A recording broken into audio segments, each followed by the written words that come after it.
ఈరోజు రైతులకు సంబంధించి రైతు నేస్తం కార్యక్రమంగా రైతన్నలు తెలంగాణ వ్యాప్తంగా కొన్ని వందల రైతు వేదికలలో ఈరోజు మరి యొక్క కార్యక్రమాన్ని నేరుగా వీక్షిస్తున్నటువంటి సందర్భంలో తెలంగాణ ప్రభుత్వం మీ అందరి ముఖ్యంగా రైతన్నల ఆశీర్వచనంతో ప్రజాపాలన ప్రభుత్వం ఏర్పడ్డ తర్వాత రైతుల సంక్షేమాన్ని దృష్టిలో పెట్టుకొని అన్ని రకాల చర్యలు కాంగ్రెస్ ప్రజాపాలన ప్రభుత్వం అంటేనే రైతుల సంక్షేమ ప్రభుత్వం అనే విధంగా అన్ని రకాల కార్యక్రమాలు తీసుకుంటారు. ఇంతకుముందు వైస్ ఛాన్సలర్ చెప్పినట్టుగా రైతు శాస్త్రవేత్తలతో పాటుగా యాంత్రీకరణ కావచ్చు, నూతన మెలకువలు కావచ్చు, లేకపోతే విత్తనానికి సంబంధించినటువంటి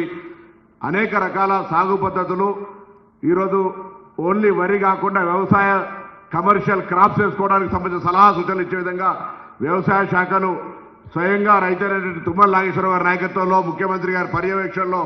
ముందుకు పోతున్న ఈ సందర్భంలో అది రైతు రుణమాఫీ కానీ లేదా రైతు భరోసా కానీ రైతులకు సంబంధించినటువంటి సన్నవడ్ల బోనస్ కానీ ఆ విధంగా అనేక రకాలుగా ఈ యొక్క సంక్షేమ కార్యక్రమం జరుగుతున్న సందర్భంగా రైతన్నలు ఈ దేశానికి వెన్నెముకగా మన ఒక సామెత ఉంది, రైతు చేసిన రాజ్యం ఎద్దరిసే వ్యవసాయం ముందుకు పోదని.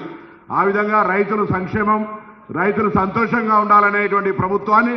నిండు మనసుతోటి తెలంగాణ వ్యాప్తంగా ఉన్న రైతులందరూ దీవించి మరింత రైతులకు సంక్షేమం పొందేలాగా వ్యవసాయాన్ని పండుగలాగా చేసుకొని ముందుకు ఈ తెలంగాణ ప్రభుత్వం దేశంలోనే ఆదర్శవంతంగా వ్యవసాయ విప్లవానికి తీసుకుపోయే విధంగా ఉండాలని ఆకాంక్షిస్తూ